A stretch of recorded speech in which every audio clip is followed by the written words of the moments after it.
Good afternoon, ladies and gentlemen. My name is Kılıç Kanat, and I'm the Research Director of SETA Foundation in Washington, D.C. We have an important panel today on Turkey's Mediterranean policy. It has been since the agreement, memorandum of understanding between Libya and Turkey. There is a major debate about Turkey's Mediterranean policy, Turkey's Libya policy, and as the maritime delimitation in the region is becoming one of the hotly debated topics, we brought two experts from Turkey. Burhanettin Duran is the General Coordinator for SETA Foundation in general in Turkey, and Çağrı Erhan is the member of Turkey's Presidency's National Security and Foreign Policy Committee. We will have a short presentation from our panelists, and after that we will continue with question and answer. And we will start with Professor Erhan about his presentation on Turkey's Mediterranean policy. Thank you. It's nice to be here again. In fact, the subject is quite a technical one. So just before starting to highlight some issues, I would like to show you some maps about the terminology. As mentioned by Kılıç, Turkey signed a maritime boundary delimitation agreement with Libya on 27th of November last year.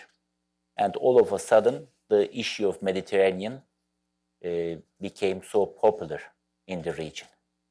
But we have to remember how this last step made and what was the short history before it. That's why I would like to show you just two short information slides about the maritime zones in law of sea. We will mention in our panel two important terms. The first one is continental shelf.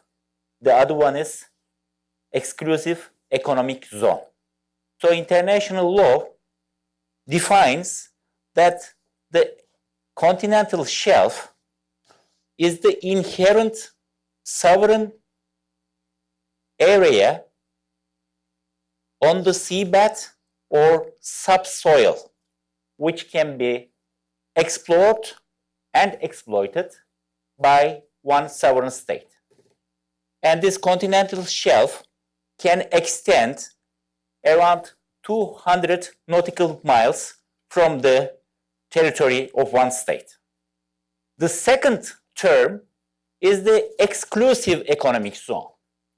Exclusive economic zone, again, is a sovereign rights area for exploring and exploiting natural resources, both living and non-living natural resources, and it can extend to 200 nautical miles.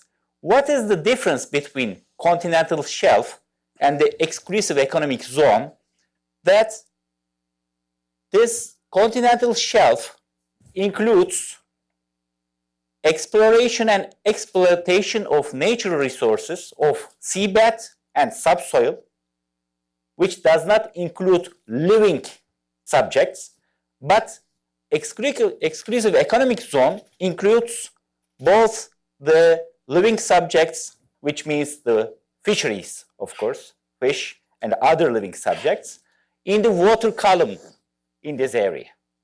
So we have to keep in mind these two basic terms in order to understand what is going on in this area. And one special reference to international law, how to make delimitation of the boundaries, maritime boundaries between the coastal or riparian states in a sea. The basic and essential principle is not to harm the interest of any third party. If you want to make a delimitation, if you want to share a sea area, you have to make it by agreements, and you should not violate interest of any third party. What had happened in the Mediterranean in 15 years?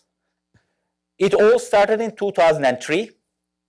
Greek administration of Southern Cyprus, they made an agreement with Egypt, and they unilaterally, without making any discussion or compromise with Turkish Republic of Northern Cyprus, they decided to make a delimitation of this area with Egypt. And they made an agreement, they drew a line. Just 3 years after this line, they also started some seismic surveys in the area, both 2D and 3D seismic surveys. And 2007, they drove offshore blocks of drilling, and they licensed it to some companies. On 19th of September 2011, one company, the Noble Company, an American company, started drilling in this 12th block of the licensed area.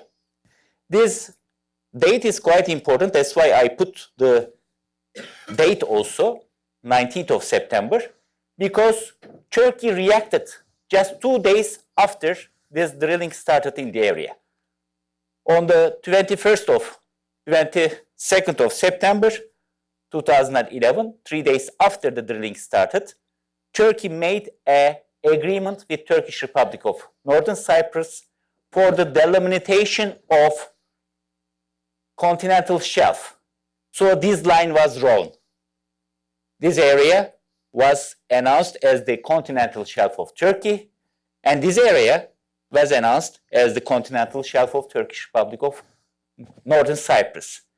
And Turkish Republic of Northern Cyprus government gave license to Turkish Petroleum Company to make drilling in the areas of exclusive economic zone of Turkish Cyprus. So this map emerged. So this area with the blue lines are the areas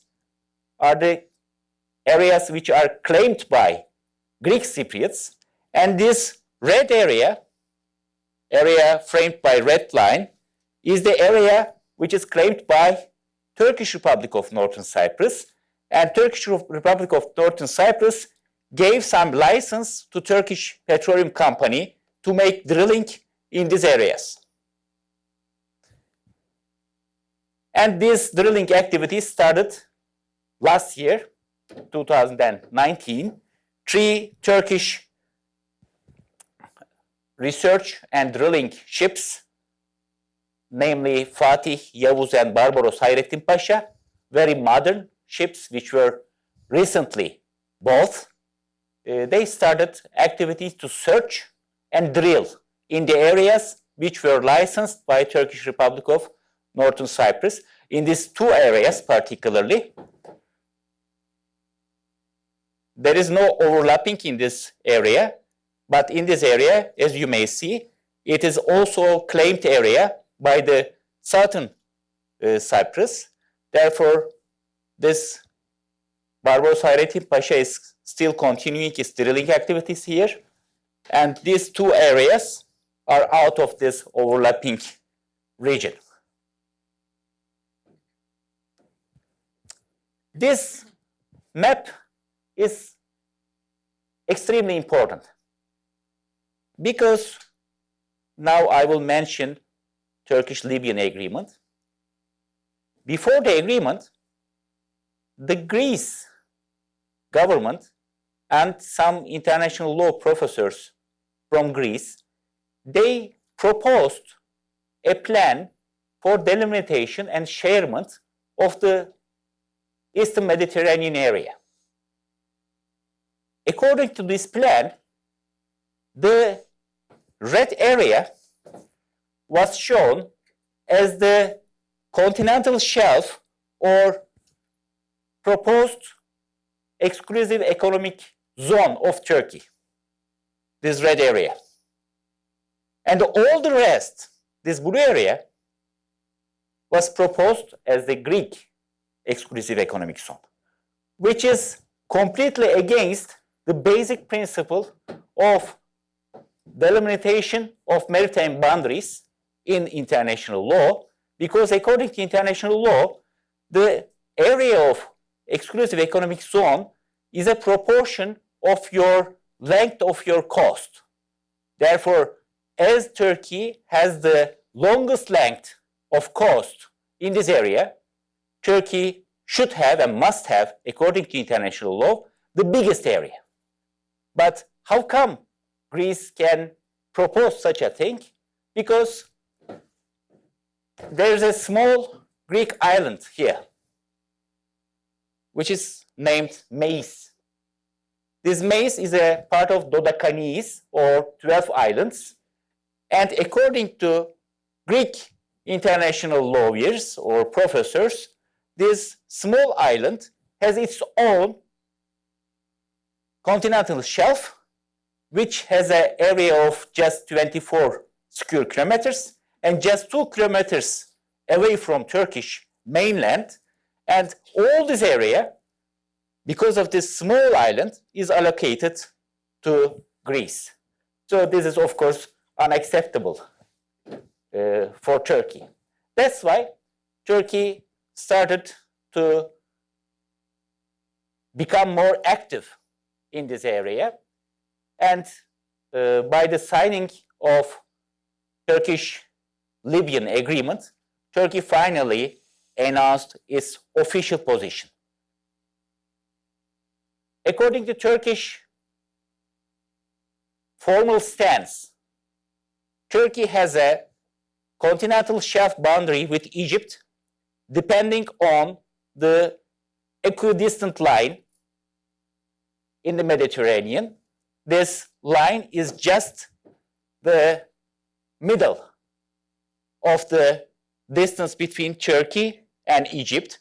So this line is drawn by Turkey, and it separates Turkish and proposed Egyptian exclusive economic zones in this area. It is also the same one. So this line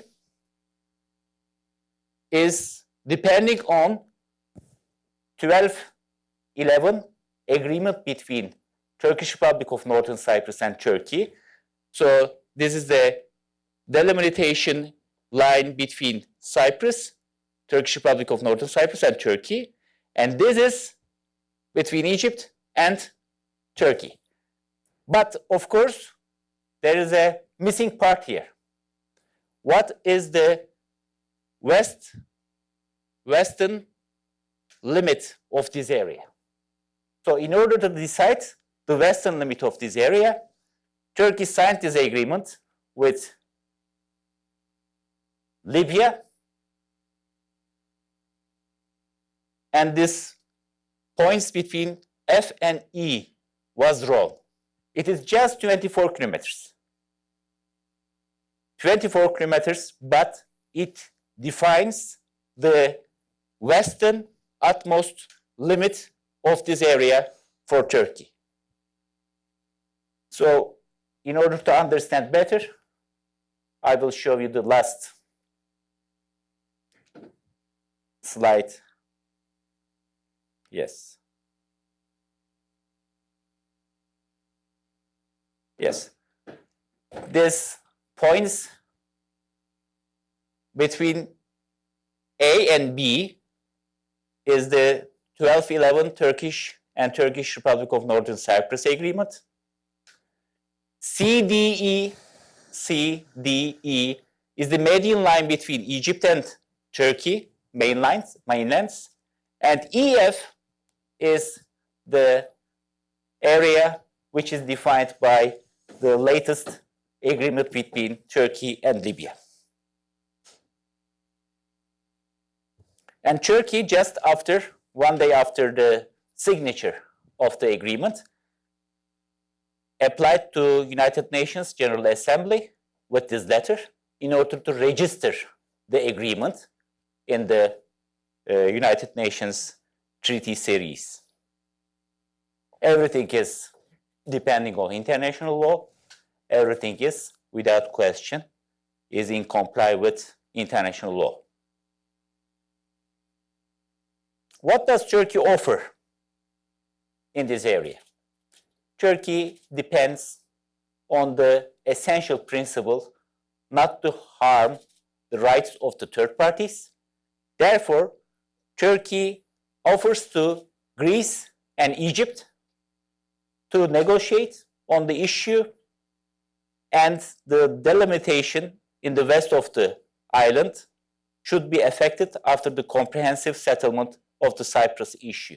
So we must decide on the final situation about the economic zone of Cyprus after a final solution is reached, whether federal, confederal, or two-state solution.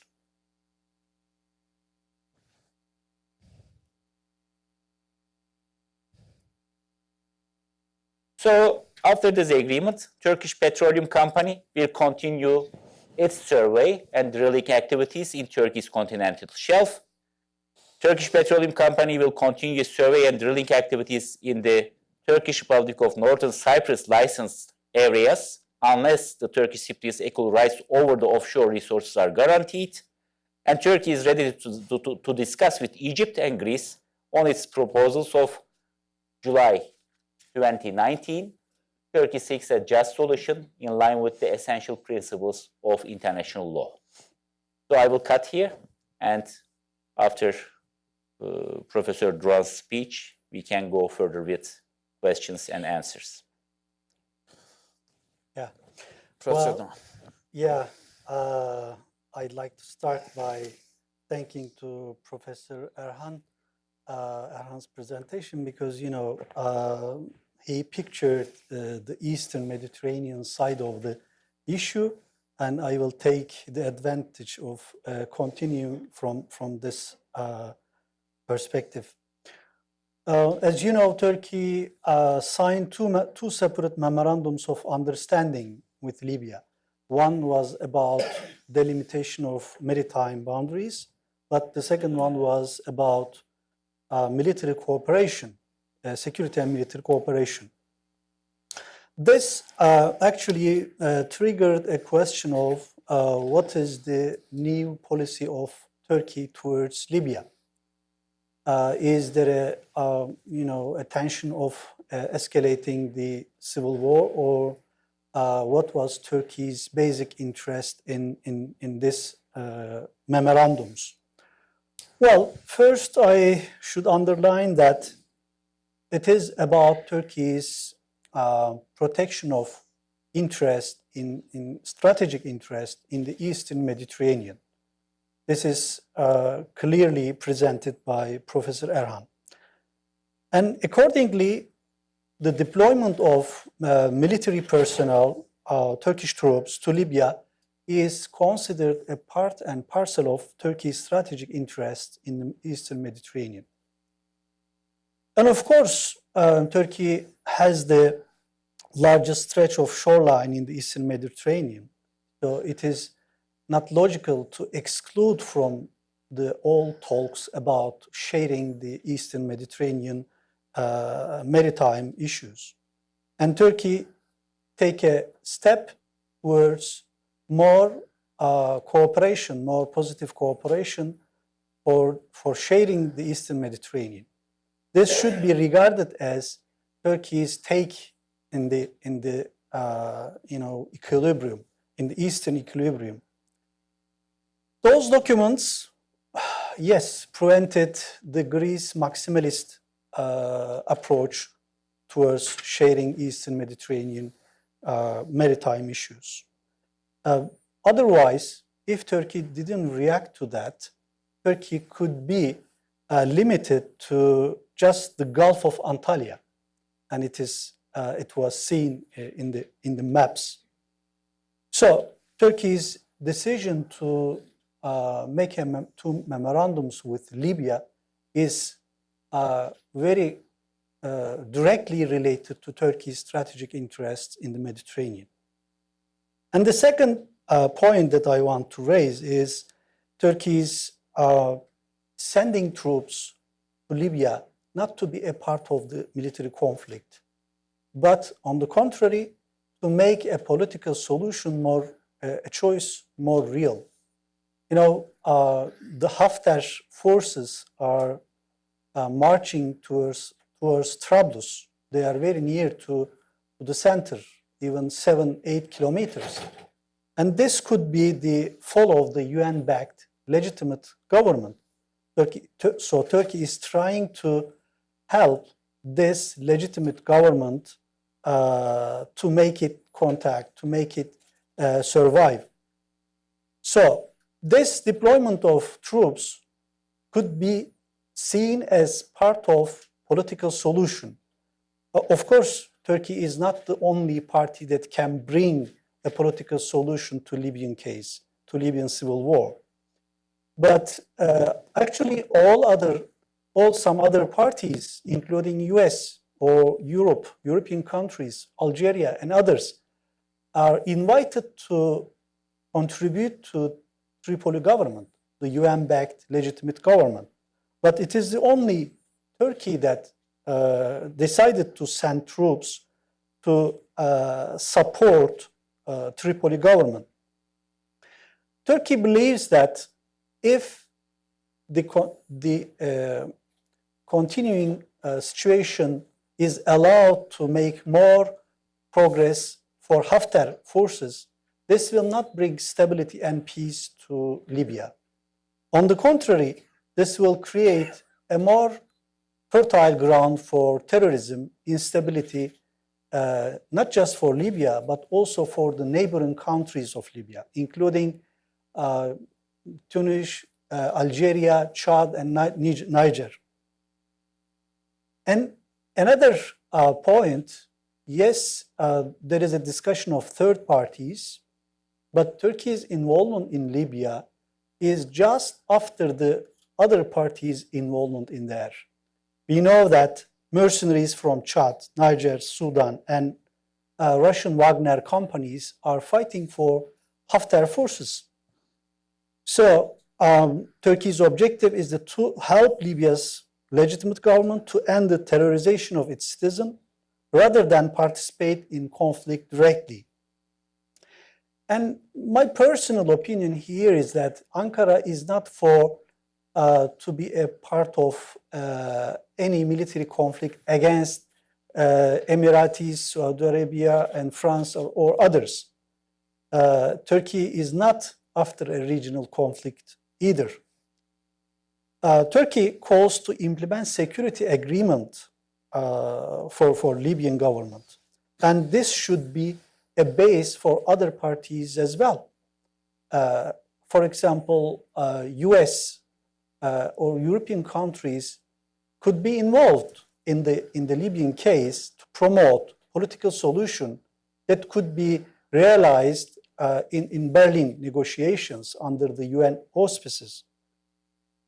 Because Turkey believes that chaos in Libya will make more problems for not just for Mediterranean, but also for all Europe. Haftar, I know that some capitals think that if Haftar wins, then problem will be solved even by force. But that's not the case. This would be just the beginning of another kind of civil war in Libya. And this would threaten all the neighboring countries, including Tunisia and Algeria. So what should be done is a positive contribution to the UN-backed government, like Turkey did. And I expect that US and European countries could follow the same path, that international community would respond to that crisis in the correct way. Yes, it is something necessary to make some reforms in Libya. including security reform, public administration reform, local government reforms. And there should be a contribution from international community to stability and restructuring of all Libyan institutions. And the last issue, that the probability of Libya's conflict spilling over into neighboring countries, as I stated, is a key driver for Turkey's involvement in there. And I believe that this is a legitimate cause for all international community to be involved in the Libyan case. Yes, there are some parties to that, Russia, Emiratis, Egypt, and positively in the short run, I think Algeria and Tunisia are also concerned with what's happening in Libya. There can be a political process that could unite all parties around the same table to have a political solution. Of course, without US and other big parties' involvement in the Libyan case, it is not easy to solve this peacefully and politically. But what Turkey is trying to do to make an attention to all community that we need a political solution, not a military solution to the Libyan case. First, Haftar forces should withdraw from the areas that invaded after April 4, and there should be a political apparatus, political process of bringing two parties together. That is the Turkey's perspective for the Libyan case. Thank you. Thank you very much. And before opening floor for questions, it's a regional problem, but let me internationalize a little bit. Professor Erhan, there is an Eastern Mediterranean Energy and Security Partnership Act, which passed through another bill actually and enacted. And it brings a new policy actually for the United States in Eastern Mediterranean. And on top of that, we have Russia in Eastern Mediterranean as well. Putting into context both of these two major powers in the region as well, how would you characterize this new geopolitics in the region? Where is Turkey located between Russia and United States about Eastern Mediterranean? Turkey is located in the Eastern Mediterranean, the two others are not. So this is the basic answer for the question. So as far as we see that Turkish American relations deteriorated since 2013, and last year US Congress passed some resolutions against Turkey. One of them has special reference to the situation in Eastern Mediterranean. It has a particular concern in Turkey because this special act has a mentioning of removing a US arms embargo on Southern Cyprus. So as long as Southern Cyprus government stops its so-called biased relations with Russians, because it's quite important. So we know since late 1990s, Southern Cyprus became an arena for Russian tycoons and bankers for money laundering activities. And Southern Cyprus banks are used as an apparatus for money laundering of this controversial, let's say, activities of some Russian firms. So now United States calls Southern Cyprus to stop this kind of relations. If they stop, then they will remove arms embargo. Of course, this will not help for the solving of the problem in the region. There's a long-lasting Cyprus problem since the late 1960s, and there are some negotiations under auspices of United Nations, a special representative in the region. Two communities leaders come together. They repeatedly talked upon some plans and programs, and there is a balance in the region. So if US steps forward to remove an arms embargo on one part, of course it has repercussions for the north of Cyprus, and there will be some similar cases.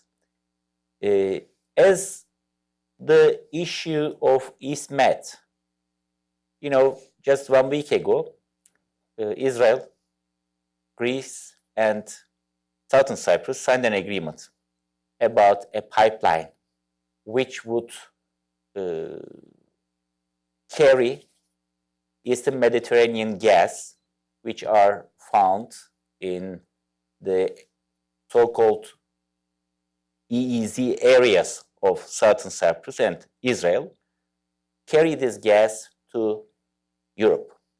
Of course, there used to be some projects of EastMed pipeline, and this is the less feasible of them, which they decided to sign this agreement. So, why do you think it is less feasible? Because of the financial terms.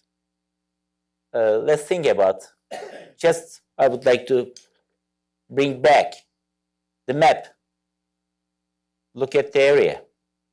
The easiest way to carry Israeli gas to Europe is build a pipeline between Israel and Turkey. The proposed pipeline is a line to carry this gas from here to here and then to Europe. So it is almost 3 times more length of pipes you have to just construct on the seabed. It is highly financially expensive and it will take time. I don't know whether anyone would financially support this project. The easiest way to Italy as well. Yes, but Italy is not excluded from the project. The easiest way is just take it from here and connect it to already constructed network of Turkish pipeline, which already carries the gas to Europe. So I'm sure the weakest link in this proposed project is the Israel. I'm sure they will just, in the further months, they will just re-evaluate their position and they would opt not for this project, but they will search for new areas of cooperation in the Eastern Mediterranean energy with Turkey, not the others. Further months means after the election? After the election, of course, but it must be in 2020, not later, because we have to carry this gas to somewhere. You cannot just put it to the storages. You have to consume it. So the second one, of course, Turkish-Libyan agreement showed that Israel and Egypt has lost some areas to Greek Cypriots, depending on the previous agreements with Greek Cypriots. If Israel and Egypt would have done this agreement with Turkey, not with Greek Cypriots, they would have gained, at least for Egyptian case, 11,000 square kilometers, for Israel case, 8,000 square kilometers of sea area. But now, when I check with Israeli newspapers, I see there's a debate in Israel. They say, okay, we signed this agreement with Greek Cypriots, but now Turks are proposing, not officially, but non-officially, proposing something more advantageous to Israel. So why should we lose this opportunity?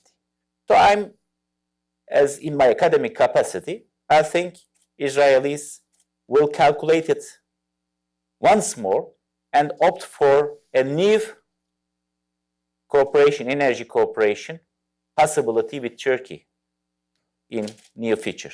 They already tried though, right? And of course, this will also have positive effects on U.S. so-called new policy in the Eastern Mediterranean. Okay, we will come back to that, but President Putin is coming to Turkey on the 8th, I guess, right? 8th of, so it is on Wednesday. So about the Libya agreement between Turkey and Libya, do you expect anything like an Astana process with Russia in Libya? What do you think? Because they seem to be again on the different sides of this conflict.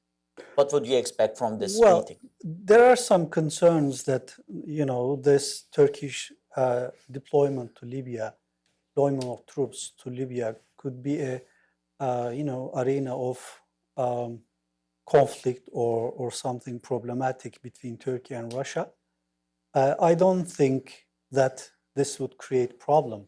On the contrary, since Turkey and Russia have a, now have good examples of cooperating in Syria, even within a more difficult situation. So this could be repeated in Libya as well. Leader-to-leader diplomacy is very effective between President Putin and President Erdogan. So I expect that they can negotiate openly and they can find some ground for cooperation in Libyan case. Well, this should be repeated even for other European countries and including the US. Because yes, all parties have some, interest in Libya. For Russia, this is something more symbolic. Maybe you would remember 2011 when Russia didn't veto military operation in Libya, and that was used against Gaddafi regime.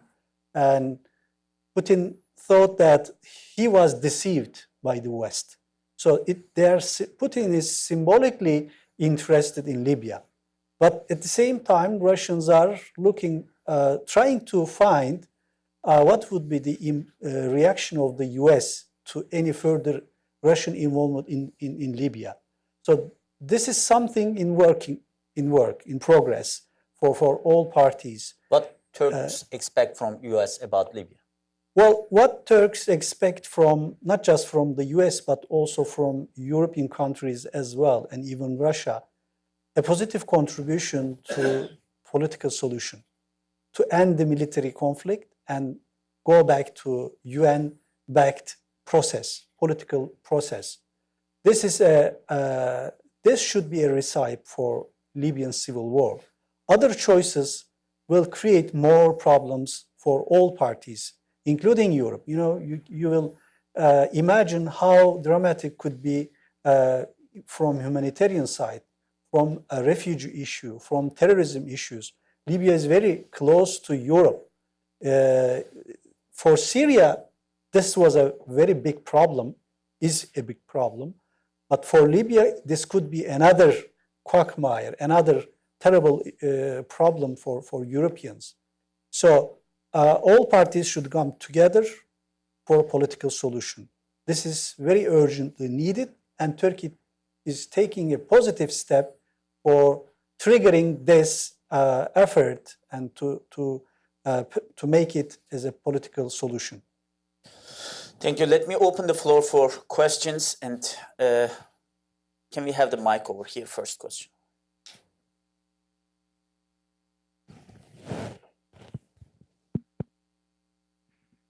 Thank you very much. My name is Paolo von Schirach. I'm the president of the Global Policy Institute here in Washington, D.C.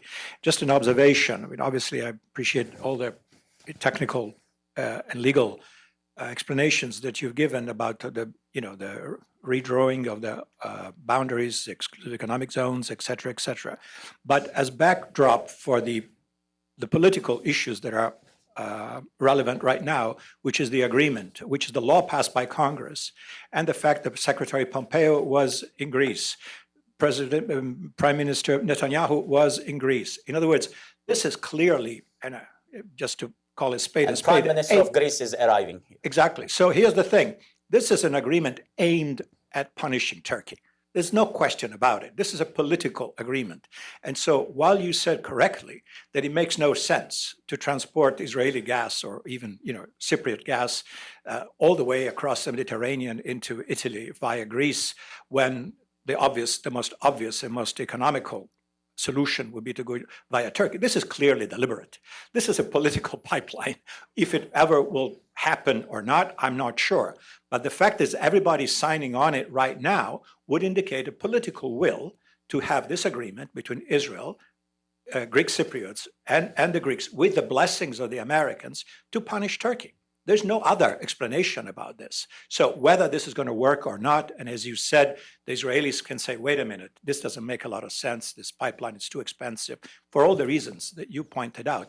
To me, the issue is political. This is not about, the best feasibility of an economic project about bringing Israeli gas to Europe or elsewhere. So perhaps you can comment on that, because clearly it seems to me this has to be seen in the context of the aftermath of the S-400 crisis and all those things that everybody knows very well. And it seems to me that this is a way to say to Turkey, okay, you want to do this? No. You're not going to do it, because we're going to do it another way, which will deliberately exclude you. That's my sense as an observer. Thank you. Thank you. Okay. And it is probably important to mention that the Act has both references to CATSA and the attempt to diversify the energy resources from Russia to other sources. If a threat cannot be realized, it's not a threat anymore. So whether it's a political one or not, this option cannot be realized. I am old enough to remember what had happened after the collapse of Soviet Union about this Azerbaijani gas. There were at least 10 projects. They signed the agreements, then they withdrew their signatures, signed another one. The period between 1990 and 1999, there were several projects about the sharement of this gas revenues and the course of the pipeline. They canceled a couple of times. So this is the first of its kind in this region. And I believe no Israeli government, whether to punish Turkey or not, would financially support this ridiculous project, because it is too costly, too much money should be allocated. There will be no international financial institution or corporation who would financially support this ridiculous project. That's what I say. So I think the Americans made a mistake. They put everything in the same basket, as you said, to punish Turkey. So the S-400 issue has nothing to do with the situation in the Eastern Mediterranean. If you put everything in the same basket, it will not be easy to solve the problems in Turkish American relations, because you make everything is related to each other. It's a chaotic, problematic area now. So we have to take them one by one. And I believe Israelis, as I would like to underline the same sentence. In this tripartite agreement, Israel is the weakest link. They will just step back from this ridiculous project. Well, what is needed in the Eastern Mediterranean is a just and rational sharing of the maritime issues.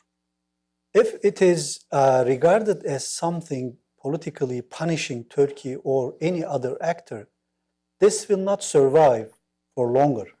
Maybe for the present conditions, yes, we have some real tensions between Turkey and the US. But just look at what happened within the last 3, 4, 5 days. We are invited by Kılıç to Washington, D.C. to talk about Libyan case. But I am sure that many of you are more concerned with what's happening with Iran, between US and Iran. So Eastern Mediterranean is a part of larger Middle East, and Turkey is a regional power there, and Turkey has some established interest in the region. And I believe that Turkey and the US could find some new issues like Libya and Iran to work together and not to take all the issues within the same basket. So we should not think of it just for today. We should think it for years in the long run. There's another question. Yeah. I'm Peter Humphrey, an intelligence analyst and a former diplomat. Seems to me that if we wind up with 2 republics on the island of Cyprus, that strange claim south of Cyprus would disappear naturally. Your thoughts on that? And more importantly, the last time we had a big maritime arbitration between China and the Philippines won, and China said, "To heck with it. We think it's our territory." You mean in South China Sea? Yeah, South China Sea, particularly Scarborough Shoal. Will the newly assertive Turkey be inclined to go that way, or do you have an overwhelming sense that they will bow down to whatever international arbitration regime solves all this? Çağrı. Cyprus problem is something different than the problem with the islands in the Aegean Sea. For the Cyprus problem, there is an ongoing process under the auspices of United Nations, as I said. There's a special representative of United Nations, and the leaders of these two parties, they come together, they speak.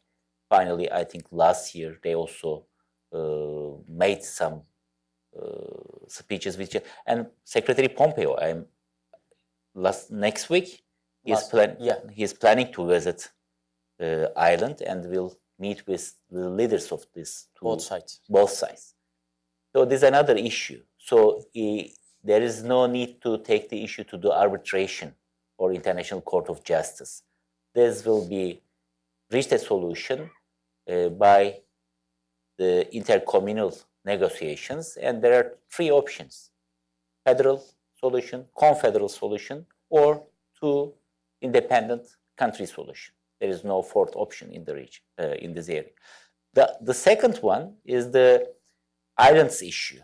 Now, in 1999, Turkey and Greece decided to take some confidence-building measures in Aegean area, not to escalate the situation. And for more than 21 years now, or more than 20 years now, it works. So when compared to period before 1999, there are no directly security threatening issues in the Aegean. This problem is frozen now. Of course, the legal authorities or platforms is an option. But if you look at the 6th chapter of the United Nations Charter, the International Court of Justice or arbitration is just among the 6 other measures can be reached before you are going there. The first one is negotiations between the two parties, conflicting parties. So Turkey and Greece, since 1999, has exploratory talks. Every 6 months, delegations headed by the undersecretaries of foreign ministries, they come together and they take the issues on the table one by one. But this continental shelf and territorial water issues cannot be reached any solution for 20 years of this exploratory talks now. So if these two governments decide to take it to somewhere, to International Court of Justice, etc., of course, according to the status of International Court of Justice, first they have to decide which law will be implemented on it. The main conflict is to take which law. If you look at Greek side, they say, okay, we are signatory of 1982 United Nations Convention of Sea of Law. They say we have to implement this. But Turkey says, okay, we are not a signatory to this convention. We have to go take the reference to the general principles of Sea of Law and the Lausanne Treaty.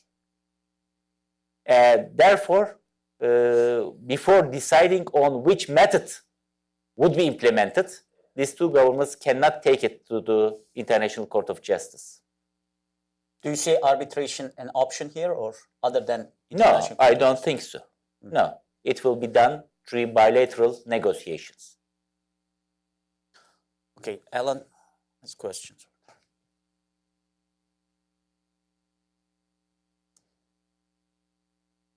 Thanks. One question for Burhanettin Bey and one for Jara Bey. So Burhanettin Bey, talking about the upcoming meeting between Presidents Putin and Erdogan, you said that Turkey and Russia have cooperated in a far more difficult situation in Syria. So they'll find a way to manage in Libya, but actually the evidence of more recent weeks is not so positive, with Russia bombing Idlib, ruthlessly, really. I mean, it's stunning what they're doing, bombing hospitals, and other places, and about, 250,000 IDPs at this point fleeing towards the Turkish border. So I just wonder, in the context, first of all, do you see any trade-off? Is Russia sending Turkey a message about Libya via Idlib? And more generally, how do you factor all these things together? Where is our Turkish-Russian relations on the eve of this major summit? And Chara, I just wanted to clarify, there is another option for Israel for its gas, at least as I understand it, I'm not as expert as you, to send their gas to Egypt, where it can be converted into LNG and then shipped onward. And from Turkey's point of view, if that's what Israel does, is there, I know Turkey won't be happy, but is there any stronger reaction than that? Does Turkey have a case to make against Israel's doing that? Thank you. First, Burhanettin Hocam. Well, a good question. Well, we know that it's not easy for Turkey to make cooperation with Russia in Syria. In Idlib, what Russians are doing, a piecemeal, a gradual elimination of the conflict zone, actually. And this is forcing some new refugees to Turkey. This is a big problem, this is a serious problem. But what we have in our hands, still to continue with cooperation with Russia while calling our Western friends to put more attention to Idlib. Because this refugee issue is not just Turkey's concern, but also Europeans' concerns.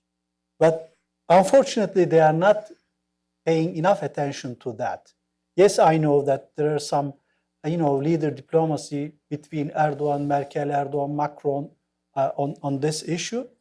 But we are trying to do our best with Russia in Idlib. But for Libya, we are just at, maybe not at the beginning, but even very close to the beginning of this Libyan civil war, equilibrium. Turkey is becoming involved maybe earlier than Turkey's involvement in Syria. So this gives a chance to Turkey to make a balance in the Libyan civil war and again against Russia. Of course, this should not be done by some confrontation with Russia. Again, you have to be there by military, and then you can negotiate with the partners. That is the reality of the new world. Maybe it was the same the reality before Trump, but after Trump, that's the reality. You have to be there, and then you can negotiate. I expect that, yes, Putin has some symbolic involvement in Libya, but unlike Syria, Russia cannot put heavy effect on the field. Now, Wagner's groups are very effective in fighting, but when Turkey became a part of the equilibrium, this will change. And then I expect that with the inclusion of other parties, other related parties into Libyan case, such as European countries, including Germany, maybe UK, France, sure, and expecting that US should be there. Yes, I know that US is impartial from the beginning, but if Russians are becoming more involved in the Libyan case, and what will be the US reaction to that? That's the crucial question, should be answered by Washington, not by me. But I expect that they would be more eager to, eager to be participated in that. If not, that would be another scene for, Putin and Erdogan to try to make a deal on that. And I'm not sure about that, if the Libyan case could be given to just Turkey and Russia. I'm not sure about that. There will be other parties. But of course, Russians are trying to negotiate with all parties, including Egypt, Emiratis, and Turkey. And we will expect that even this could contribute to the political solution, not to military conflict anymore. Well, but this could be a hard one, but we don't expect an easy one with Russians just for years. When deciding on the routes of the pipelines and railroads, highways like the Chinese so-called New Silk Way, for example, the cost is not the only thing you take into consideration. These are all strategic decisions, because the route will define on which country or countries will you depend or will be dependent in the next 3, 4, 5 decades maybe. So, of course, it is Israel's strategic decision whether to opt for Egypt, if Israelis trust on the political stability, future of political stability in Egypt, and their future relations with Israel, so they can opt for this option. It is still costly, because this transformation of gas to LNG is a highly costly issue.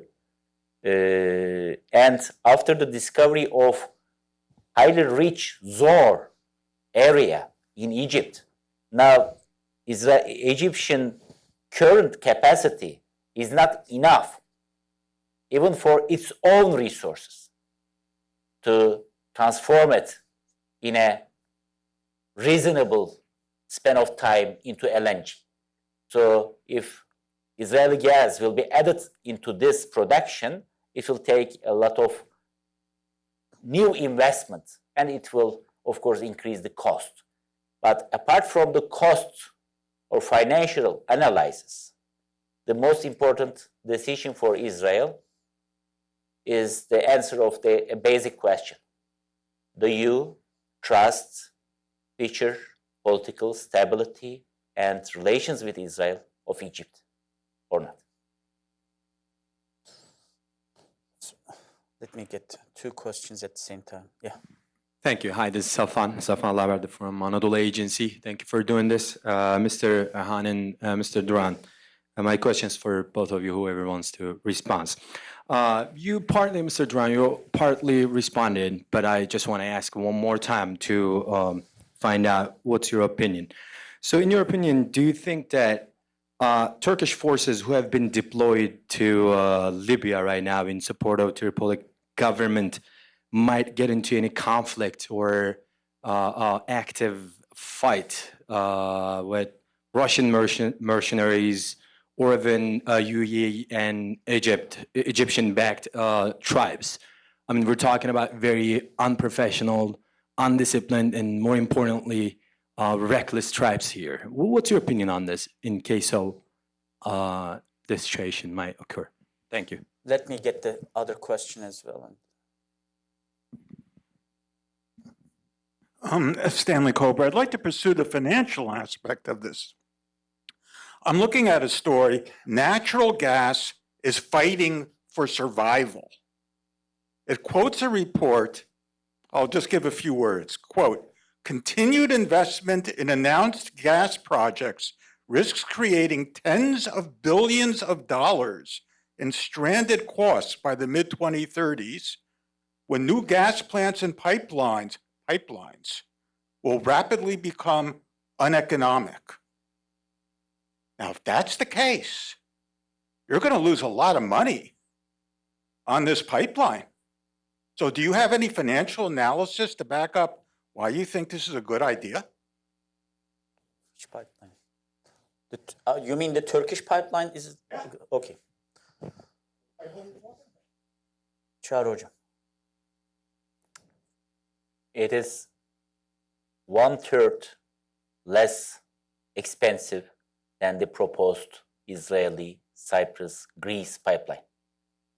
So I also share the same views that after the discoveries of shale gas, particularly, the importance of natural gas when compared to 20, 30 years ago is now less important. And pipelines are expensive. But there are two pipelines options in the area now. One is 3 times more expensive than the first one. So what I'm telling is that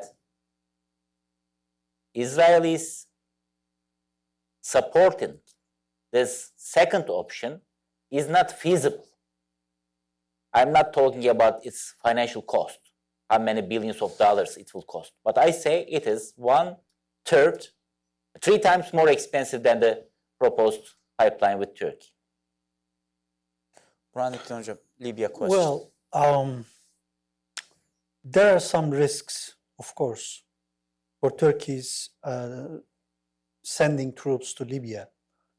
Well, as I stated before, Turkey doesn't want to be a party to military conflict. And also Turkey is not seeking to, win a victory over Haftar forces on behalf of government of national accord. But what is expected to an equilibrium to have political solution. And Turkey is trying to help the government, the Libyan government, by training and coordination, but not certainly combatant not in a certainly combatant position. In order to avoid the risks, Turkey is also trying to trigger a diplomatic, tour to make leadership to leader diplomacy, to have a certain understanding that military solution is not the solution. So diplomacy also will be on the first priority, but at the end of the day, I know that there is a certain political will to back this Libyan legitimate government. Okay, and one last question that I have for both of the panelists, actually. Dr. Erhan is very much optimistic about the future of Turkish-Israeli relations and expecting an agreement about the Mediterranean, Eastern Mediterranean natural gas at least.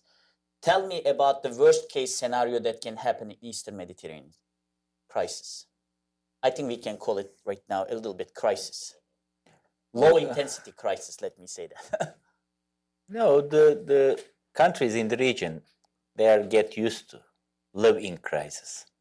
As I said, it was more than 60 cases. Some of us here, most of us here, were not born in 1963 when the Greeks decided to exclude Turks from the government on Cyprus. And it is, last year, it was the 55th anniversary of so-called Johnson letter in 1964, when President Lyndon Johnson sent to Turkish Premier İnönü that time to stop a Turkish military operation on Cyprus. So, and 45th anniversary of U.S. arms embargo. So I can continue for the 45th anniversary of Turkish peace operation in 74, etc., etc. So it is a long-lasting problem. So there is no worst-case scenario. I think energy resources in this area, maybe I am highly optimistic about this issue, can be used as an starting point for more cooperation. Remember, after the Second World War, the coal and steel industry in Germany, in France, in Benelux countries were the starting point for the creation of a new cooperation. It resulted first with European Economic Cooperation, then with the European Union. So this was the starting point. So the drilling and transportation of the hydrocarbon reserves in this area can be a starting point for a new cooperation in the region. But it can be done only with inclusion of Turkey. What the countries in the region are trying to exclude Turkey. Last year, for example, a new initiative called Eastern Mediterranean Gas Forum was established. All countries, including Palestine, were there, but Turkey was excluded. They didn't invite Turkey to the meetings in Egypt and Israel. So, And Italy is joining as well for this year's forum. Italy, France, and Israel, Palestine, Greece, Egypt, Lebanon, all ministers of energy or foreign affairs were there, but Turkey was not invited. So as I shown on the map, Turkey has the longest coast on Eastern Mediterranean. So you cannot exclude Turkey.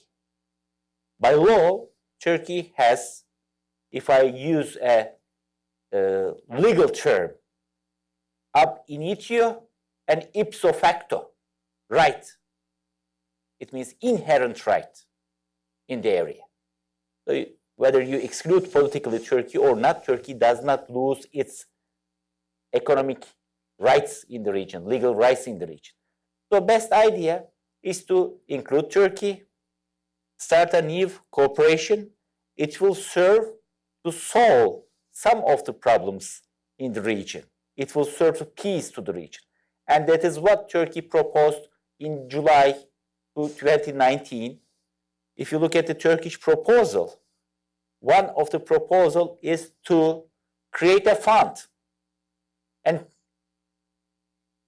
all the revenue gained in the disputed areas must be blocked in the fund until a lasting solution is reached in Cyprus problem.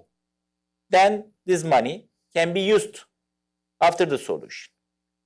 So Turkey, whatever Turkey does in the region is to first, as Burhanettin Hoca mentioned, to defend its interest, inherent rights, but secondly, wants to solve peaceful solutions to the problem. So we have to avoid any future conflicts in the region. We've already fed up with the conflicts. Every day, another one. Without the solution of the previous one, another one is added to the table. And Middle East and this Eastern Mediterranean arena, unfortunately, is becoming a very hot region.